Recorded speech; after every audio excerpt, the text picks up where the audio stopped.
мама. Для кого теперь это все?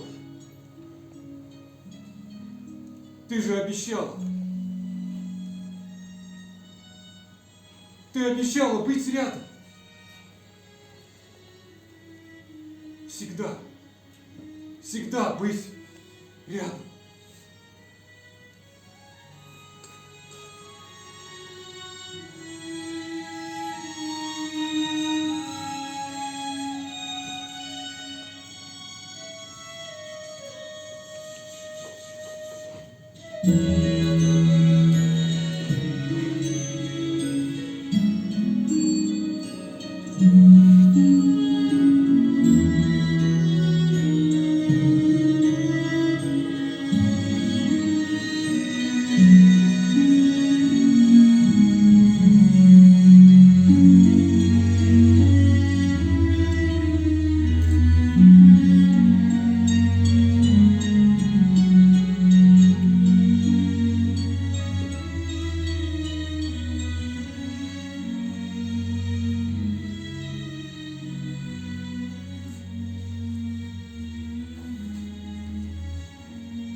Все утро крот трудился как вол, занимались весенней уборкой. Семенил по стремянкам, ступенькам и полкам, сначала с веником и тряпками, а потом с кистью и ведром и звездки, до тех пор, пока вся пыль, вся грязь и вся известка не облепили его атласную шкурку.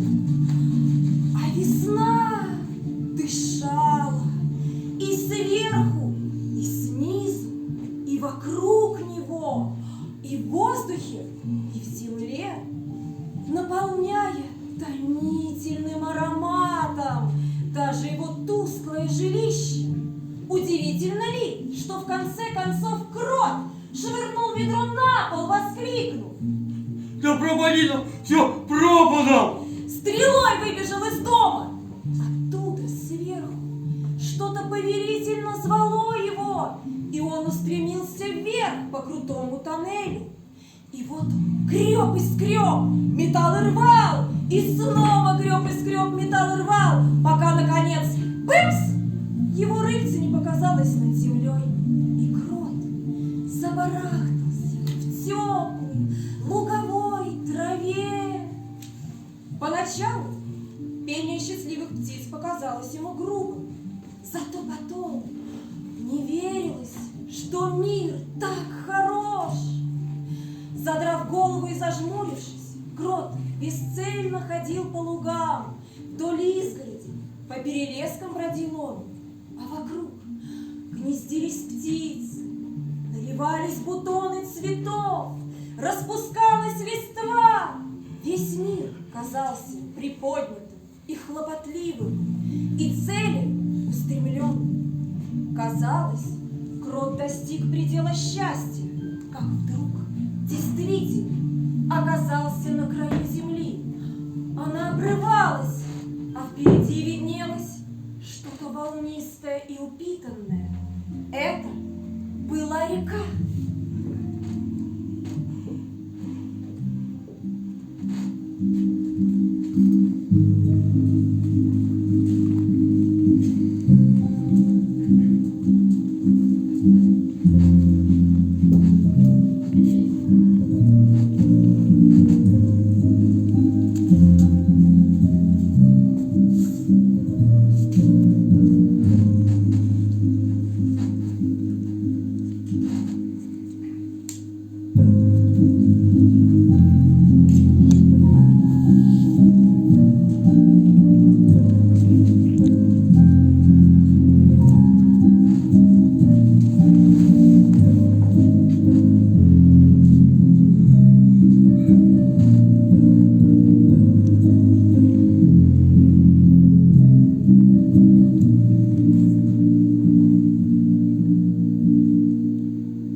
переплыть. Не желаете?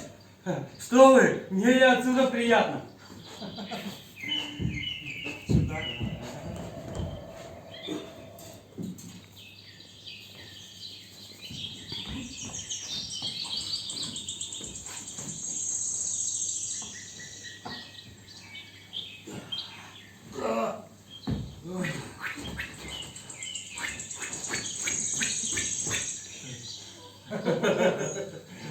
Обопритесь на меня, старина.